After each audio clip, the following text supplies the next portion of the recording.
Dhaka Capitals পুরা 18 over ভালো bowling করে লাস্ট 2 ওভারে 45 রান খেয়েছে।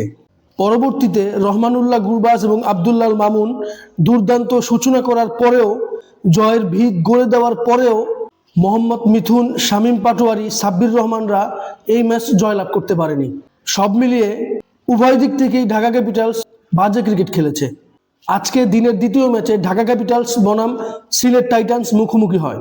ঢাকা ক্যাপিটালস টস জিতে ফিল্ডিং এর সিদ্ধান্ত নেয়।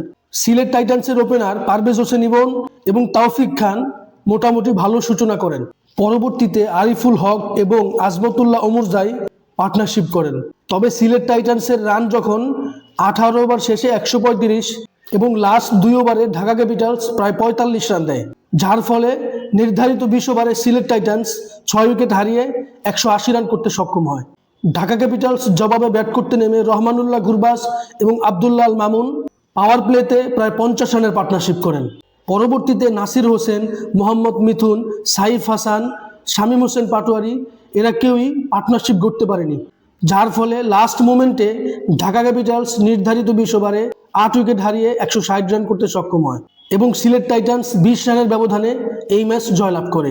এই জয়ের পিছনে সিলেট টাইটান্সের হয়ে দুর্দান্ত ক্যাচ ধরেন ইথান ব্রুকস, কেননা সেই ক্যাচটাই ছিল শামীম হোসেন পাটোয়ারি। তিনি যদি খেলতে পারতেন, খুব সহজেই ঢাকা ক্যাপিটালস এই ম্যাচ জয়লাভ করতে পারত। এবং ম্যাচ শেষে ঢাকা ক্যাপিটালসের অধিনায়ক মোহাম্মদ মিথুন তিনি তার ভুলটা স্বীকার করে নিয়েছেন। এ নিয়ে আপনাদের কোনো মতামত থাকলে অবশ্যই আমার সাথে শেয়ার করবেন। ভিডিওটি ভালো লাগলে লাইক, কমেন্ট, শেয়ার, সাবস্ক্রাইব করবেন। ধন্যবাদ।